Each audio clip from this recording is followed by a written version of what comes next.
بسم اللہ الرحمن الرحیم۔ السلام علیکم۔ حضرت شموئیل علیہ السلام کون تھے؟ تابوت سکینہ کیا ہے؟ طالوت و جالوت کون تھے؟ اور طالوت و جالوت کی جنگ میں حضرت شموئیل علیہ السلام کا کیا تعلق تھا؟ حضرت شموئیل علیہ السلام اس زمانہ میں حضرت شموئیل علیہ السلام کو اللہ نے نبی بنا کر بھیجا۔ آپ لوگوں کو دین کی دعوت دیتے اور نیک کام کرنے کی تلقین کرتے۔ آپ تورات کے حافظ بھی تھے۔ بنی اسرائیل کے بہت سے لوگ آپ علیہ السلام پر ایمان لے آئے اور آپ علیہ السلام کی تعلیمات پر عمل کرنے لگے۔ لوگوں نے حضرت شموئیل علیہ السلام سے التجا کی کہ ہم طاقتوروں سے مغلوب ہو جاتے ہیں، وہ ہمارا خون بہاتے ہیں، ہمیں بے گھر کر دیتے ہیں، ہماری اولاد کو غلام بنا لیتے ہیں، ہماری کمزوری سے فائدہ اٹھا کر مالکہ ہم سے تابوت سکینہ چھین کر لے گئے ہیں۔ ہم کچھ نہ کر سکے۔ ہم چاہتے ہیں کہ ہمارے اندر اتنی طاقت پیدا ہو جائے کہ ہم ان سے تابوت سکینہ واپس لے آئیں۔ کافروں نے تابوت سکینہ کو لے جا کر بہت نقصان پہنچانا چاہا، لیکن کامیاب نہ ہو سکے۔ تابوت سکینہ کی تعریف کچھ یوں ہے کہ اس تابوت میں تورات کے علاوہ حضرت موسیٰ علیہ السلام، حضرت ہارون علیہ السلام کے تبرکات تھے، اسی لیے اسے مقدس اثاثہ سمجھا جاتا تھا۔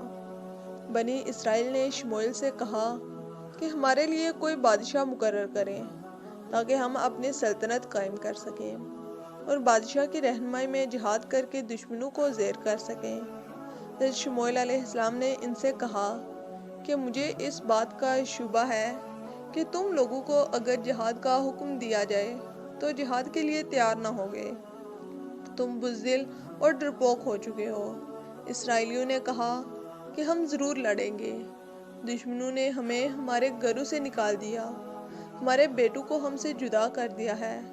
ہمارا دشمن جالوت ہے۔ حضرت شموئیل علیہ السلام نے قوم بنی اسرائیل سے کہا کہ اللہ تعالیٰ طالوت کو تم پر بادشاہ مقرر کرے گا۔ اسرائیلیوں نے کہا کہ طالوت تو غریب ہے اور معمولی آدمی ہے، ہمارے پاس دولت بھی ہے اور عزت بھی ہے، طالوت کو ہم پر کس طرح بادشاہ مقرر کیا جائے گا؟ حضرت شموئیل علیہ السلام نے کہا کہ طالوت کے پاس علم ہے اور قوت ہے۔ اللہ تعالیٰ علم والے اور قوت والے کو پسند کرتا ہے۔ لوگوں نے کہا کہ اس کی بادشاہی کی کیا نشانی ہے؟ حضرت شموئیل نے جواب دیا کہ طالوت قوت والا ہے، وہ تنہا جا کر عمالقہ سے تابوت سکینہ تم کو لا کر دے گا۔ اس کے بعد شموئیل علیہ السلام نے طالوت سے جا کر کہا کہ اللہ نے بنی اسرائیل پر تمہیں بادشاہ مقرر کیا ہے، تم جالوت سے جنگ کرو اور عمالقہ سے تابوت لے کر آؤ۔ حضرت طالوت جنگ کے لیے تیار ہو گئے۔ جنگ میں شامل کرنے کے لیے لوگوں کو جمع کیا اور کہا کہ جالوت ظالم ہے، ہم اسے جہاد کریں گے اور تابوت سکینہ بھی واپس لائیں گے۔ کیا تم سب جہاد کے لیے جانے کے لیے تیار ہو؟ قوم اسرائیل نے کہا کہ ہم کیوں نہ جہاد کریں گے۔ جہاد میں شامل ہونے کے لیے بہت بڑی تعداد میں لوگ طالوت کے پاس گئے اور جہاد میں شرکت کرنے کی خواہش ظاہر کی۔ طالوت جانتے تھے کہ قوم بنی اسرائیل بزدل ہے۔ طالوت نے ان سے کہا کہ مجھے معلوم ہے تمہارے حوصلے پست ہیں، تم میدان جنگ میں ٹھہر نہ سکو گے، اس لیے میں چاہتا ہوں کہ میں تمہیں آزمائش میں ڈالوں۔ جہاد میں جانے کے لیے تمہیں کڑے امتحان سے گزرنا ہوگا۔ جو لوگ اس آزمائش میں پورے اتریں گے وہی دشمن کا مقابلہ کر سکیں گے۔ طالوت نے جہاد میں جانے والوں سے کہا کہ جب دشمن کا مقابلہ کرنے چلو گے تو تم دیکھو گے کہ راستے میں ایک نہر بہہ رہی ہے، پانی دیکھ کر تم لوگوں کو پیاس محسوس ہوگی۔ جو لوگ اس نہر کا پانی پئیں گے وہ ہمارا ساتھ نہیں دے سکیں گے۔ ہاں، اگر حلق ترک کرنے کے لیے چلو بھر کر پیو گے تو کوئی مذائقہ نہیں ہے۔ چنانچہ طالوت کی اس شرط کو سن کر بہت سے لوگ حوصلہ ہار گئے اور واپس لوٹ گئے۔ جن لوگوں کا ایمان پختہ تھا وہ طالوت کے ساتھ روانہ ہوئے۔ راستہ میں ایک نہر ملی۔ کچھ لوگ پیاس برداشت نہ کر سکے، وہ پیٹ بھر کر پانی پی گئے ایسے لوگوں کو طالوت نے علیحدہ کر دیا۔ جن لوگوں نے پیاس برداشت کی وہ طالوت کی فوج میں رہے، دشمن سے مقابلہ کے لیے راستہ طے کرتے رہے۔ وہ اللہ پر پختہ یقین رکھتے تھے اور ایمان والے تھے۔ جالوت کو اطلاع مل چکی تھی کہ طالوت فوج لے کر مقابلہ کے لیے آ رہے ہیں، اس لیے وہ بھی اپنی جگہ سے فوج لے کر لڑنے کے لیے چل پڑا اور میدان جنگ میں پہنچ گیا۔ جب جالوت اور طالوت کا آمنا سامنا ہوا تو دیکھا گیا کہ جالوت کی فوج کثیر تعداد میں ہے۔ طالوت کی فوج میں سے کچھ اسرائیلی خوفزدہ ہو کر طالوت سے کہنے لگے کہ طالوت بھاری فوج لے کر آیا ہے۔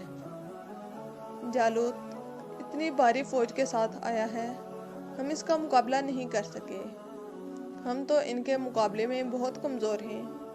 طالوت نے سن کر ان کو بھی رخصت کر دیا۔ جو لوگ ایمان لا چکے تھے انہوں نے طالوت کا ساتھ نہ چھوڑا۔ ان کا عقیدہ تھا کہ فتح اور شکست اللہ کے ہاتھ میں ہے۔ وہ جم گئے۔ طالوت نے اللہ سے دعا کی کہ اے اللہ، ہمارے قدم جمائے رکھ اور ہمیں صبر عطا کر اور کافروں پر فتح دے۔ جالوت نے پوری تیاری کر کے ان کے ساتھ آ کر مخاطب ہو کر بنی اسرائیل کے کسی ایک آدمی کو مقابلہ کے لیے بلایا۔ طالوت کی فوج میں حضرت داؤد علیہ السلام بھی تھے، جو ابھی چھوٹی عمر کے بچہ تھے، کم سنی کے باعث لڑنے کی غرض سے نہیں آئے تھے۔ جب جالوت نے آواز دے کر للکارا تو حضرت داؤد علیہ السلام توقع کے خلاف بہادری کے ساتھ آگے بڑھے اور جالوت کا کام تمام کر دیا۔ جو ہی جالوت ہلاک ہوا، جالوت کی فوج کے قدم میدان سے اکھڑ گئے اور بھاگنے لگے۔ میدان طالوت کے ہاتھ آیا۔ حضرت داؤد علیہ السلام کی جرأت اور بہادری دیکھ کر اسرائیلیوں میں خوشی کی لہر دوڑ گئی۔ داؤد ہر دل عزیز بن گئے۔